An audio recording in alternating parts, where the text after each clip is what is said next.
Shema Israel, Adonai Echad, Adonai Tzidkenu. Shema Israel,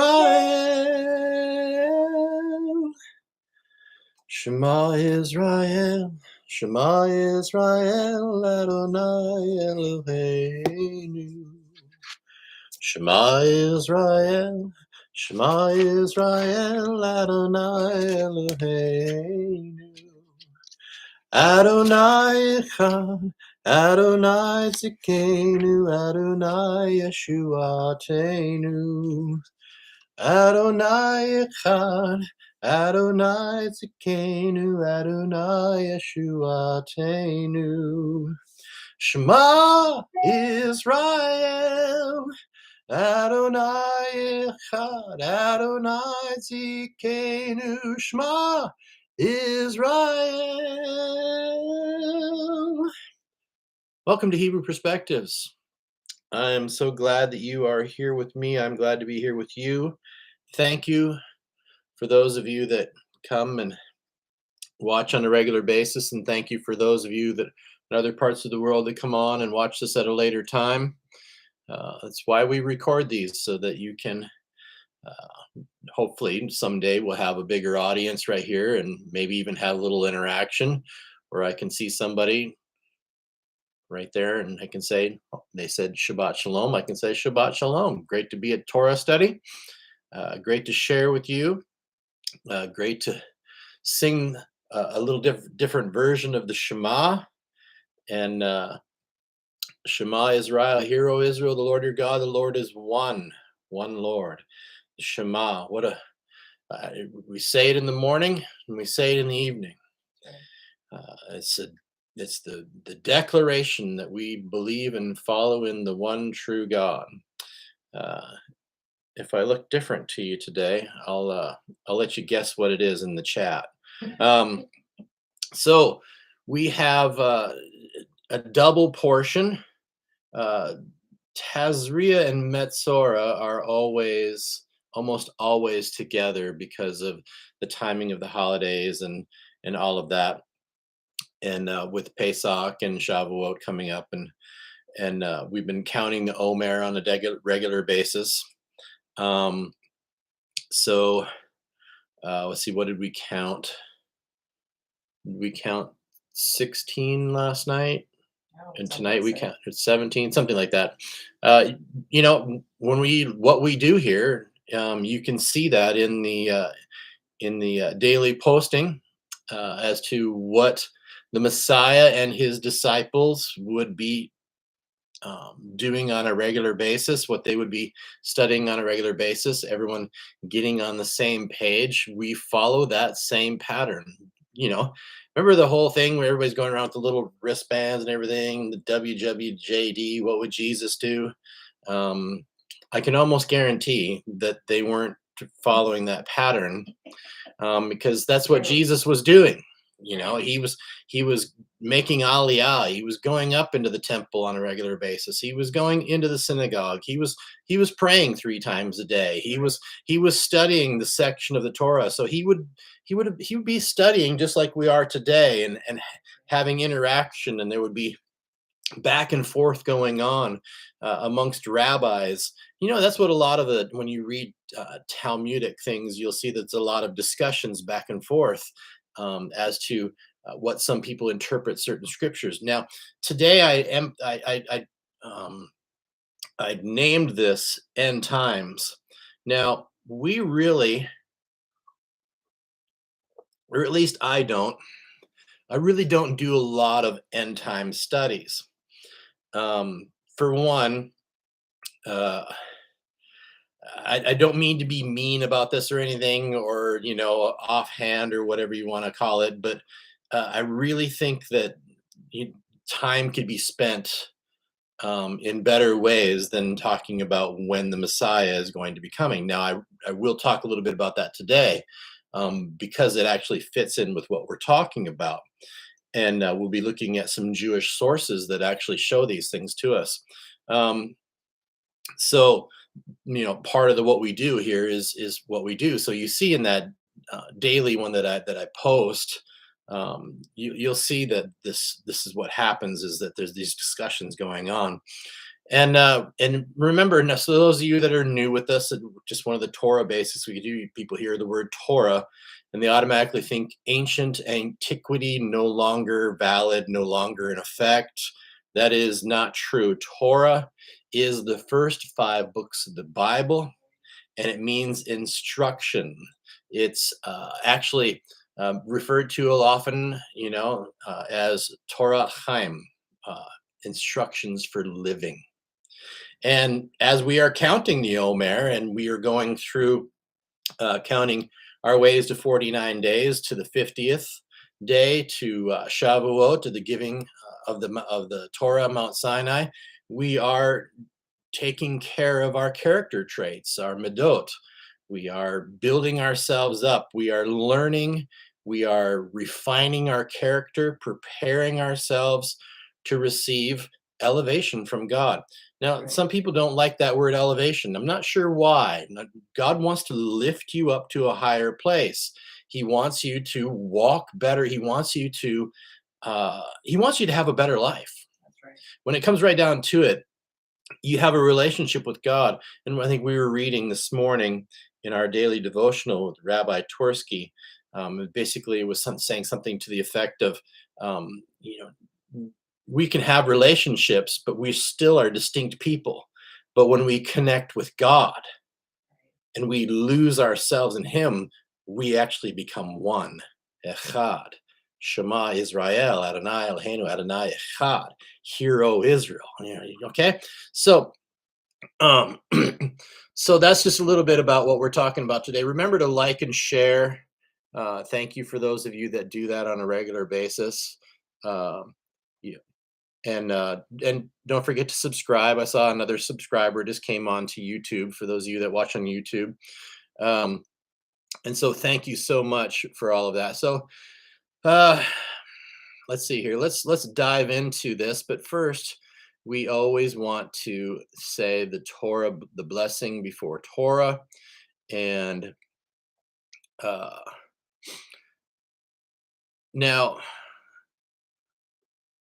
this prayer, you have to understand, is said.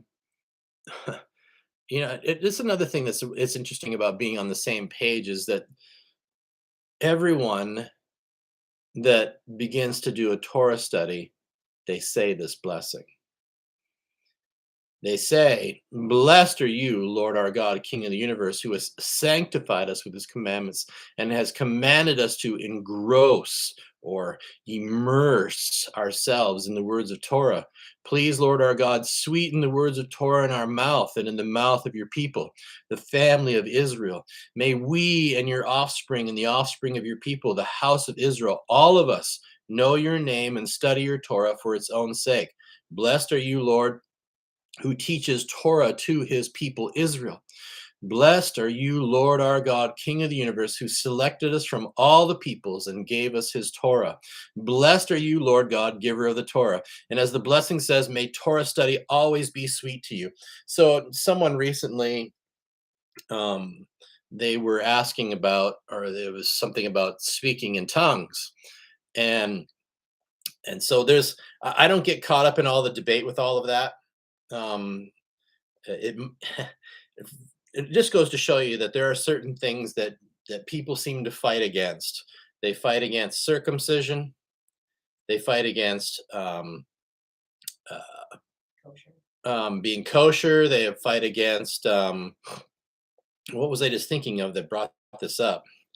But so these things that they fight against, these hot points like speaking in tongues, it just makes you wonder, why is there so much pushback when it comes to these things? And it's obviously man getting involved and it affecting their paradigm. And but the reason I don't get too caught up in these things is because, again, it's more waste of time. But Nice. somebody did, um they brought up something to the effect of, languages, and that that in Acts they spoke a known language when they spoke in tongues. And true, And I knew where this debate was going, and I wasn't going to fall into it. But basically, I did take the opportunity to say, when we were standing at Mount Sinai, That's right. God's voice could be heard. And this is what's great, as Shavuot's coming up, and we'll talk even more about this at that time. But God's voice could be heard all over the world. Right. And he spoke in the 70 known languages of that day. Isn't that amazing? And out of all of those languages that he spoke in, it was only the Jewish people that said, "We will do and we will hear." In other words, they're the only ones who accept it. And again, as the sages point out, God gave the Torah at a mountain in an ownerless land so that nobody could say, "Oh no, that was ours." Okay, so uh yeah, that's kind of cool about it. But then you jump to to the first couple of books of Acts, and what do you have going on there? You have what is known in the world as the Fertile Crescent, and that's basically the crossroad and the roots, the route, route, routes. Yeah, there you go. I can. You say route, I say route. Route 66. Anyway, you have people from all over the world traveling through that area because it was kind of, I think of it as an hourglass. Everybody had to squeeze through that point because it's either water or desert or mountains all over the place, and it's the easiest to just go through that area. And where is Israel? They're right in the heart of it, right in the heart of the Fertile Crescent. So that meant there was many people in many different languages, and it was only that much more amazing for all of a sudden this disruption to happen. And what's going on here? These people speaking in tongues. I hear men speaking in my own language. I mean, it could have been a guy from who knows where at that time. It's like, how is it that that we're hearing these Jews speaking in this language? And so you can see how they correlate. There's always a pattern. Because if you go back to the foundation, if you go back to the Torah, if you go back to God's instruction for living, for life, you will see the pattern. And if you start following that pattern, the glory will fall. Now, here we go. Tazria, Metzora. And like I said, we'll talk a little bit about end times. But I almost think like, okay, I'm guilty. I threw the end times thing in there because well, people really, really get caught up in it, and it's kind of clickbait. Sorry, but it's just the way it is. And so I couldn't resist. People like that, though. Right. Sometimes ministry, they can go Right. Well, and then yeah, They are good. yeah, there is some validity to it, you can say.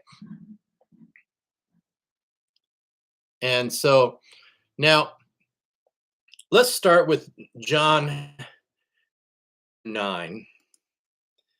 And this was the story of, I can give you even time to turn there if you need to. John chapter 9. This is the story of where Jesus, where Yeshua heals the man who was born blind. Okay, we deal with these things in the world today. You stop and think about it. There are so many people that are diseased and in need of healing for so many different things. And I want you to remember that now as we start looking at this. And as Jesus passed by, he saw a man which was blind from his birth. And his disciples asked him, saying, "Master, who did sin, this man or his parents, that he was born blind?" Jesus answered, "Neither hath this man sinned, nor his parents, but that the works of God should be made manifest in him." Now, there's some things that jump out at me here when I read this.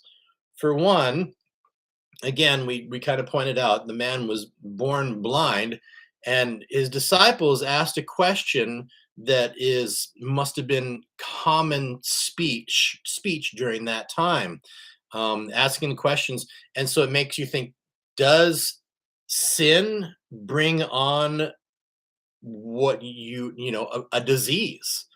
And that's kind of what we're talking about here today with Tazria and Metzora and what happens with that. And we'll get into a little bit more about that. Um, they're asking the questions: was it this man's sin or was it his parents' sin? And it just goes to show you that what you do can affect your children. And you start following the chain of this, and there's much of this in the Hebrew Bible speaking about it. Isaiah, Ezekiel, different places. um uh, even honor your father and your mother. And so when it comes down to it, uh yes, you do affect others.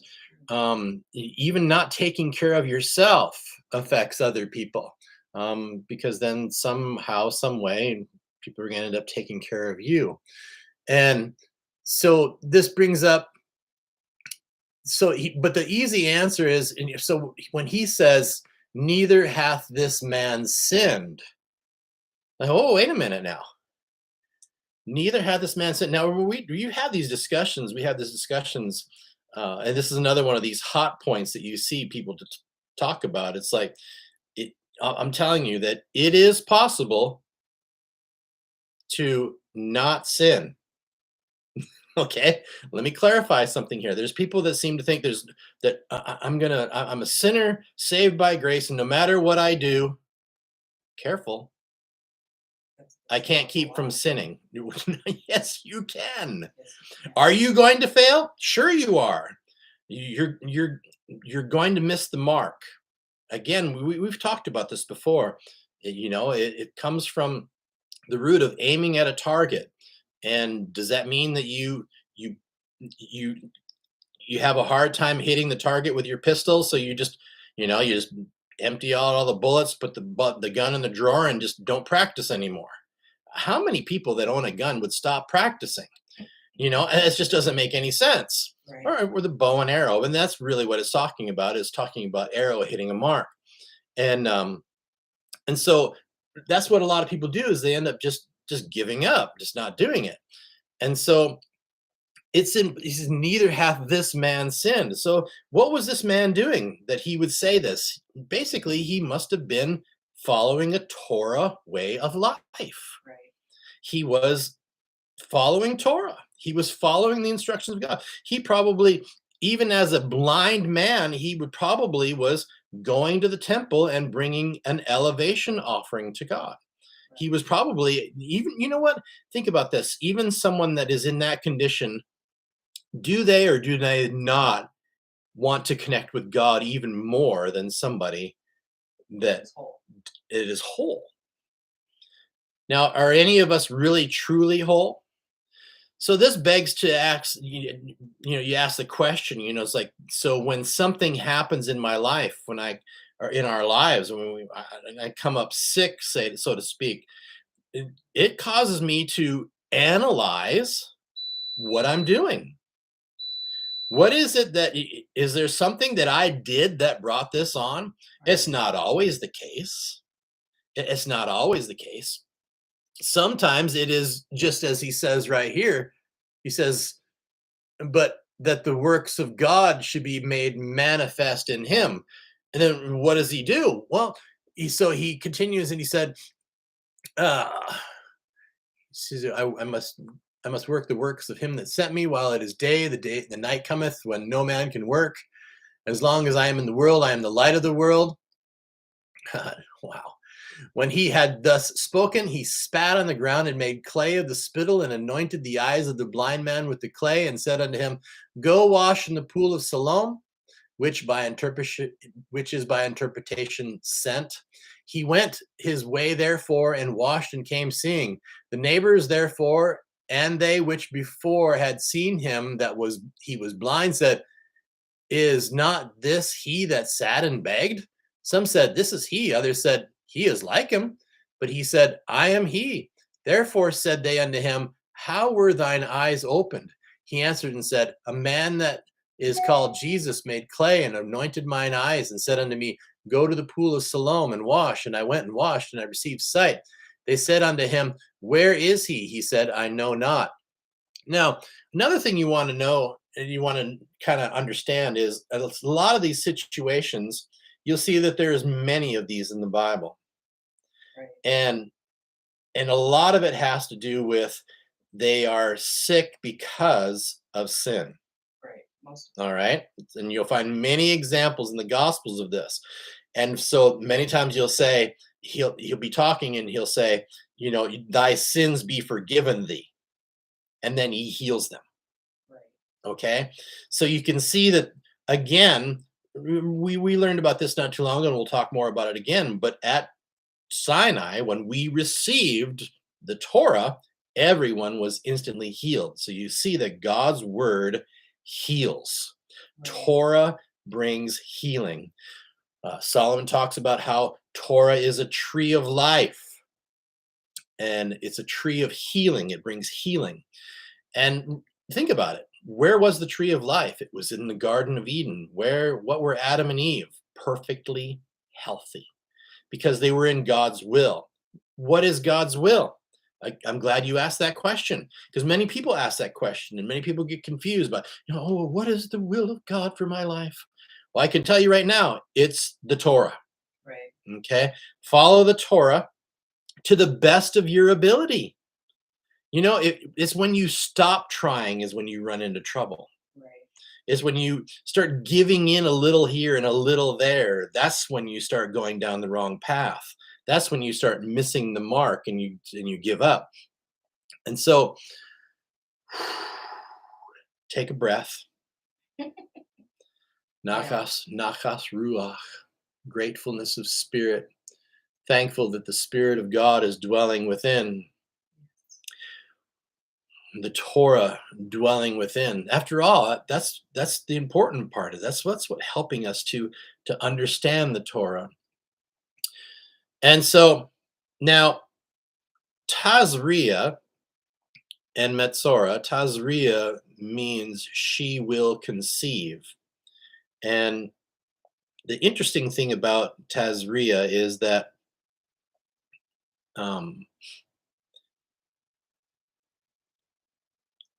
basically we have a lot of discussion when we're reading in here. So the Lord spoke to Moses in Leviticus chapter 12, saying, speak to the children of Israel, saying, when a woman conceives and gives birth to a male, she shall be contaminated for 7-day period, as during the days of her separation infirmity shall she be contaminated. So, and then on the 8th day, it continues on. So the 8th day is a day of new beginning. Makes sense, doesn't it? So there's another 8 for you if you were going back to Shemini not too long ago. And so why is the birth of a child, why does that make the woman tameh, impure? And it has to do with the blood. Now, because this is one of those amazing paradoxes that you have life, giving of, the bringing life into the world. And then, but why is it, what is it? Well, I'll tell you this, because of the sin of Adam and Eve. See how we can circle back around to the garden again? Because of the sin of Adam and Eve, as soon as this child is born, it starts experiencing death. You're not going to live. That body is not going to live forever. Our souls. What's amazing is that the sages teach that all of our souls were at Sinai. Right. So for me to say, when I was at Sinai, when God gave this, do I remember it? Physically right now, I have a hard time remembering what I did yesterday sometimes. But my soul remembers. I do have a pretty good memory. I have, things I remember from when I was really, really young, really, really young, being drowned in the ocean and things like that. I wasn't really being drowned. I just remember a wave coming over me, but I was really little. I really was. But anyway, so you have a birth experience, you have a life experience happening, and then you have a death experience. This is also relates to what we talked about last week. This is why you have, when it comes to kosher, when you hear people pushing back about meat and dairy together, that's meat is death, something that's flesh that's died, and dairy is something that's life-giving. They don't mix. Death and life don't mix. And so that's why there's this impure time where it to go from being made impure and to be pure. And that's why there's this whole going into the mikvah, immersing to become clean. Now, today, we do not have a temple. And essentially, all of us are tameh, and we have no way. Now you can say, wait a minute, I've been made clean by the Messiah. Well, yes and no, kind of. We've been, how you can say it, we've been delivered and we've been atoned for, but we still Right. have not reached the ultimate redemption. So that means we still have to work on our lives and go in the right direction. That's right. Now, I know some people get confused about that and they fight back about those things, but you have this. So that brings up another point. So when you'd go to the temple, you can't even go into the temple without immersing in a mikvah. You had to. You couldn't go in because everyone was in a state of an impurity, so to speak.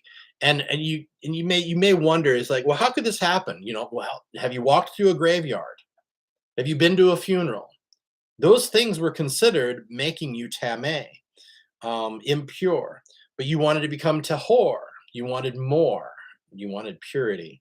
That's how you can remember these things. Tameh is no way. Tahor is I want more.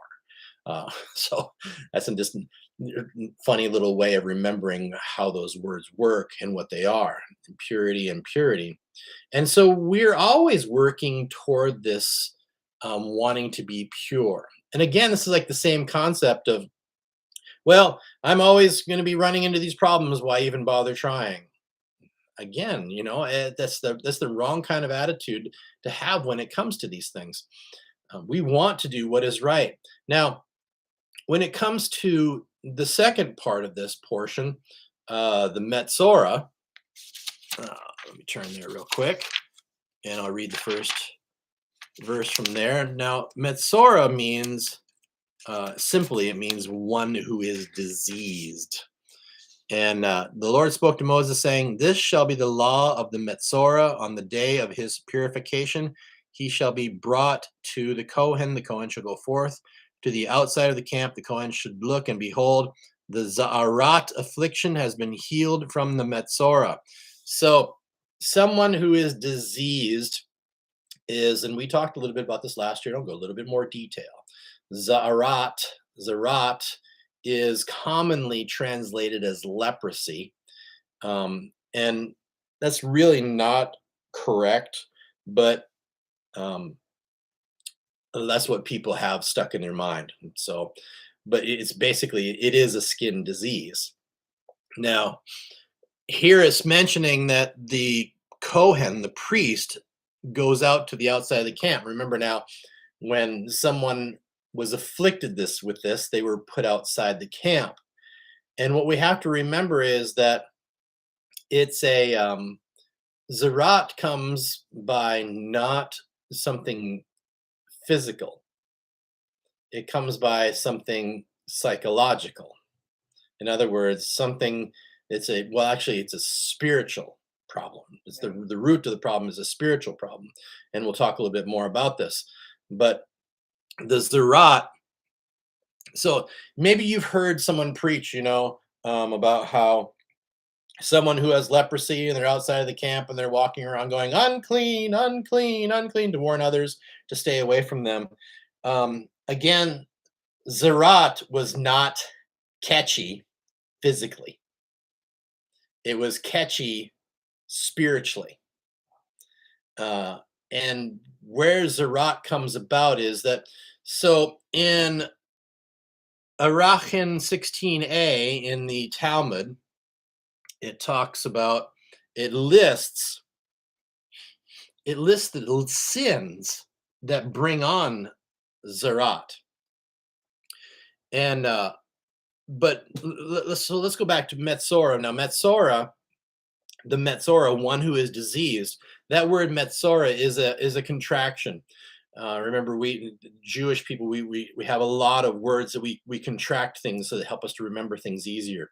And so it's a contraction of the phrase Motzi Shemra, and that means a spreader of slander, or more literally, one who brings forth evil.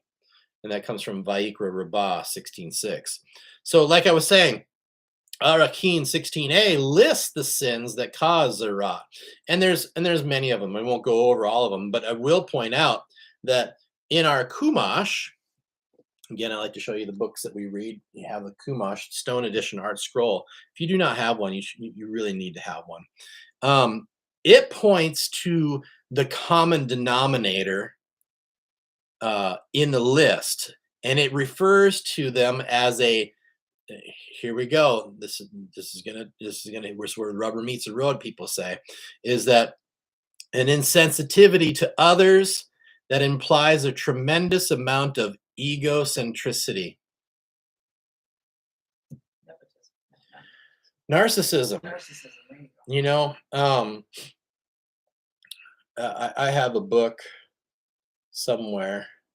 You know, I've got so many things that I couldn't even bring out all the resources that I have today. But there's a book by the Chafetz Chaim, and it teaches you and helps you to learn how to speak and how to avoid gossip and slander.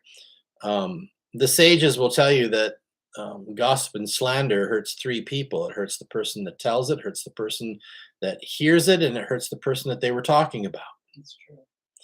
It's never a good thing. That's why they're set out. And you know what? And when we look at it, and you know, here's another one of these subjects that people don't like this. Oh, here we go again. We're talking about this again. Well, it's important. Yeah. It really is. Because why? Because this is one of the biggest things that we in the human race and as believers we struggle with, but we have control over this. We can do something about it. We can mend our ways. So if you're one of those people that all of a sudden you realize that you just did this, that you just were just a part of a conversation that should never have happened, Lord, forgive me. Oh, that's good. You're on a good path, because you're trying to, and you're recognizing those things, and you're trying to correct your ways. And so that next time when something comes around, you know, you're doing something, even if it's just escaping from the situation. I had somebody, you ever had one of those people, it's been a long time since I've had one of these, but you ever had one of those people that when you're talking to them and you're trying to get away and you make a kind of a step and they move over in front of you? It's because they don't want to leave. They want to give you some more gossip. Then you know they may want to slander someone a little bit. You don't want to hear it. And you don't want to be any part of it, and they're moving to cut you off so that you can hear it. It's kind of gets uncomfortable, and so it's one of those things that you're fighting it on many different fronts. True. It's very hard to get through it. Now, Jeremiah 3:22 says, "Return, wayward children, and I will heal your iniquities." So what is he talking about? And this is another one of those things when we read in the Talmud that rabbis are having discussions back and forth about what's going on here. And these are references, when I was looking these up, references to someone who is, you know, they're a Metzora. They're diseased from Zerat. They said slander or gossip, and they had to be kept out.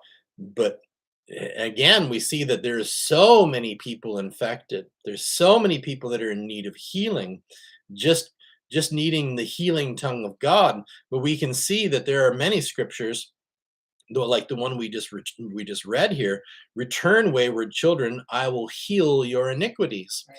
Now, Zerat, and I may have pointed this out last year, but Zerat is another one of those interesting things, is that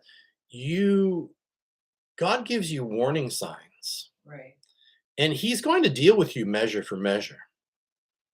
And so one of the first things that you may see is that all of a sudden these patches start showing up in your home. Right. And so you're what happens that is if your home gets infected, guess what? It's like just like discovering mold in your house. Right. You got to tear it all out. Well, in this case, we basically they ended up having to tear their house down, and they were going to get a new house. But if we read something interesting, we remember that when they're about to go into the promised land, the Lord tells them that they are going to live in houses that are not theirs. It's kind of interesting. You're going to go and be given a promised land, and you're going to go ahead and move into ready-made houses. How many people like something like that? Cool. Does it have a pool? Okay. So 2 fireplaces. You start. Well, let's go shopping for houses in the promised land. But what was interesting is that these Amorites, and I don't have the source in front of me, but I guarantee it's there. I'll have to look it up. I ran out of time this morning because I went to help my son. That was an interesting story of him holding the starter in and it's sparking all over the place while I turned the key. We had fun. But anyway, you have to go and help family when it's That's right. time. Family All right? first. Family is first. And so, what was I talking about? But the source is that the Amorites knew that their homes were going to be taken over, that they were going to be pushed out of the land, and that they were going to be taken. But they knew that they would be able to get those houses back. You know why? Because people fall into sin. Israel fell into sin. And guess what? The temple was destroyed, pushed out. And so what did the Amorites do before they were taken, their houses were taken over and they were pushed out? They hid gold in their walls. Now, you heard me say, if you saw one of my posts yesterday, I said, Gamzu la tava, this too is for the best. When they lost their house, because Zarat started showing up in the walls and they tore it down, well, they found gold in the walls. So here's another one of those paradoxes that happens. You're going down the wrong road. There comes the warning sign, but then there's a hidden blessing in the warning sign, and you better change your ways. This goes back to the whole sin of the golden calf. It's like God pushed this to happen just so that people would understand what teshuvah is all about and what the grace of God really is. People say grace came in the New Testament. No, go back to the sin of the golden calf. Look at that really clear. Look at how Aaron went through that. Aaron was, after that, he had a great understanding of what God's mercy really was. Right. And that really helped him to be a better high priest. Right. And so you see. So now, I will heal your iniquities. These things has to do with end times. And I know some of you have tuned in and you really wanted to hear a lot about end times. But this has to do with it. There is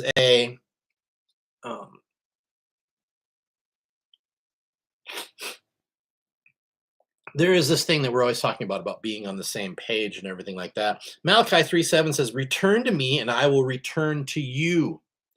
Return to me and I will return to you. Shuvah. Return. Shuvah.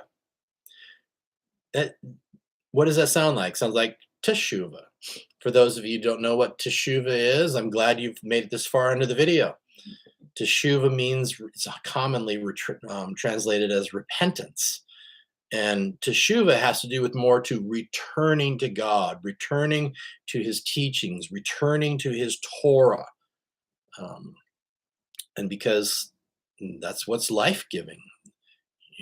It's what we need in our lives. That's right. And so the reason why we bring this up, and the reason why it has this connection with end times, is if we go to Sanhedrin 98a, and a couple of things in here. And again, this is talking about, there's discussions going on with rabbis, and Rabbi Yohanan says the son of David will come only in a generation that is entirely innocent, in which case they will be deserving of redemption, or, there's an or here, in a generation that is entirely guilty, in which case there will be no alternative to redemption. He may come in a generation that is entirely innocent, as it is written, and your people also shall be all righteous. They shall inherit the land forever. Isaiah 60:21. He may come in a generation that is entirely guilty, as it is written, and he saw that there was no man and was astonished that there was no intercessor. Therefore, his arm brought out salvation to him, and his righteousness, it sustained him. Isaiah 59:16. As it is written, for my own sake will I do it. For how should it be profaned? And my glory I will not give to another. Isaiah 48:11. Now, we can never predict when the Messiah is coming. If anybody tells you they know exactly what's coming, run away from that. It's just wrong. There's been a lot of them that have. What is it? I don't know. Was it like books written? I don't know. I can't even remember the names of them. 88 Ways Why the Reason God is Coming in 1988, something like that. Senses people think are to keep things in. Sometimes it's to keep things out. Yes. So basically, what I read here for you was there's another portion that talks about that there is always at least 36 righteous people on the earth. And as long as there's 36 people, I have a book called Messiah Texts, and I could spend hours just bringing forth all the different things that are talked about what will be done to bring the Messiah.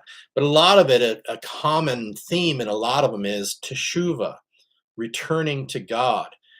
Until we get more people on the same page, Right. returning to God, doing the same things, not being a robot. Every one of us has an individual.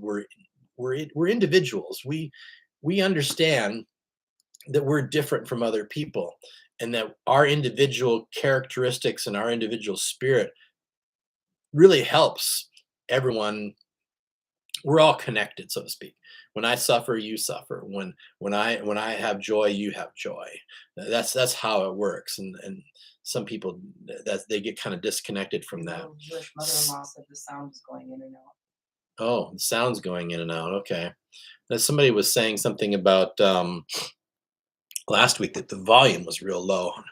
I don't know if it's the internet connection or what, but I'm finishing up here, and my little Jewish mother-in-law, yes, mentioned it. So the last thing I want to talk about here is there's some more discussion that's happening in Sanhedrin 98a, and Rabbi Yehoshua ben Levi said to Elijah, how many people do you know that have had conversations with Elijah? When will the Messiah come? Elijah said to him, go ask him. Rabbi Yehoshua ben Levi asked, and where is he sitting? Elijah said to him, at the entrance of the city of Rome. Oh, wow. Well, he's not in Rome, but he's sitting at the entrance of the city of Rome. This tells me that there is still a love for Esau, that God wants to bring Esau back. Yes. Esau is Rome. Rabbi Yehoshua ben Levi asked him, and what is his identifying sign by means of which I can recognize him? Elijah answered, he sits among the poor who suffer from illness, and all of them unite their bandages and tie them all at once. But the Messiah unties one bandage and ties one at a time. He says, perhaps I will be needed to serve to bring about the redemption. Therefore, I will never tie more than one bandage so that I may not be delayed. So in other words, he's just doing them one at a time where everybody's pulling all of their bandages off and putting and redoing everything and putting them all back on. He's being ready at a moment's notice Right. because he is needed. And so many people say, well, wait a second. How can the Messiah be a Metzora, a leper Messiah? You ever heard that phrase? You ever heard the phrase leper Messiah? And people write poems and sing songs about it. Yeah. And but it has to do with the fact that the Messiah takes on our sickness and diseases for us. By his stripes, we are healed. Makes sense now, doesn't it? So you can see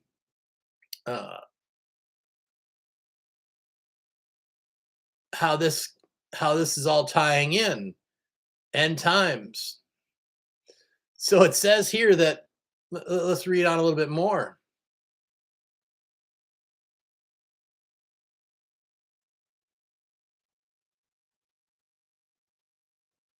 So he said, Rabbi Yehoshua ben Levi went to the Messiah. He said to the Messiah, greetings to you, my rabbi and my teacher. The Messiah said to him, greetings to you, Bar Levi, son of Levi. Rabbi Yehoshua ben Levi said to him, when will the master come? Interesting that he's asking the master when the master is going to come. The master said to him, today. Sometime later, Rabbi Yehoshua ben Levi came to Elijah. Elijah said to him, what did the Messiah say to you? He said to Elijah that the Messiah said, greetings, shalom to you, Bar Levi. Elijah said to him, he thereby guaranteed that you and your father will enter the world to come, as he greeted you with shalom. Shalom is a name of God. Rabbi Yehoshua ben Levi said to Elijah, the Messiah lied to me, and he said to me, I am coming today, and he did not come. Elijah said to him that this is what he said to you. He said that he will come today if you will listen to his voice. Psalms 95:7. He will come today if you will listen to his voice. May the Lord bless you and keep you. The Lord make his face to shine upon you and be gracious unto you. The Lord lift up his countenance and give you peace. Shabbat shalom. Thanks for joining.